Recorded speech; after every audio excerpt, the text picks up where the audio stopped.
My name is Glenn Skibsted, and I'm currently having a solo exhibition at Galleri A in Oslo. Due to the strange times we're living in, we would like to give you the possibility of viewing the whole exhibition from the comfort of your home. I will try to highlight some of the paintings and ideas behind them, so I hope you enjoy them. Personally, I'm very much fond of painting large paintings.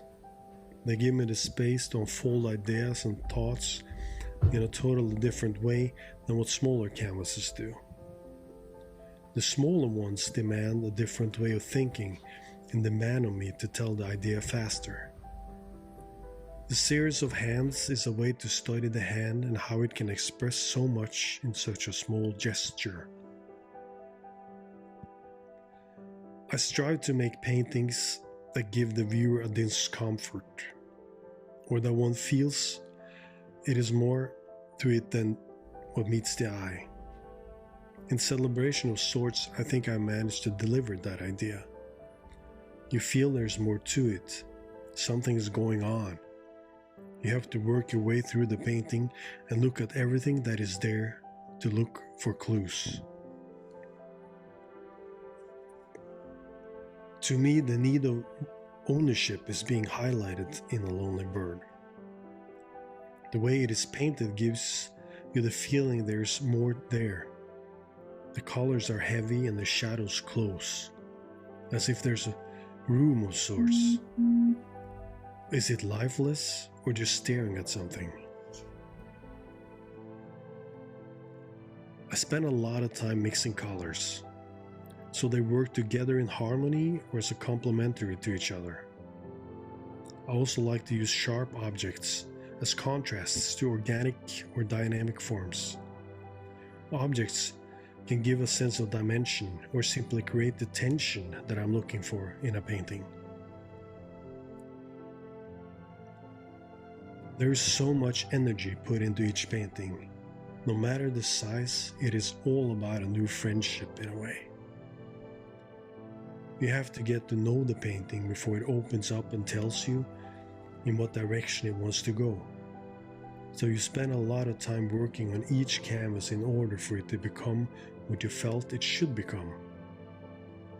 Before an exhibition, you're so emotional due to all the work and the energy you put into all of these paintings. 1 year of resistance is all about that. It is an accumulation of all the objects, models, and birds that I used for a solo exhibition 2 years ago. It is a reflection on the separation you feel when a painting is sold and how you end up feeling empty instead of happy about the sale. Symbiosis is a translation of how I look at how we live and how I think it was intended for us to live. You give and take in balance. You need to give in order for the taking. There is a disbalance now in my eyes. Not just financially, although mostly the reason, but how nature continues to lose to development. How we neglect to think of what makes our fresh air, our water clean, and that we're not the only one animal privileged to live on this planet. I use a lot of animals, especially birds, in my paintings. They give me the sense of movement I'm looking for. I also use fabric. If fabric is painted well, it can give me the same right feeling of movement. In the player, I worked on the object, the building in this case, and the fabric as an organic moving contrast to that. And by cropping the tennis player, you get the sense of tension, something unresolved. I make a lot of miniature models. I like to develop an idea into something concrete. In Owner Trees, I made a small forest in a box as an approach to how we need to own everything. Here I've placed the box into the hands of someone obviously free of worries, where the dress sets the tone and the box gives the element of worry, that there is more to it. Looking into history, we realize that humankind, or countries for that matter, have searched and developed the need for ownership.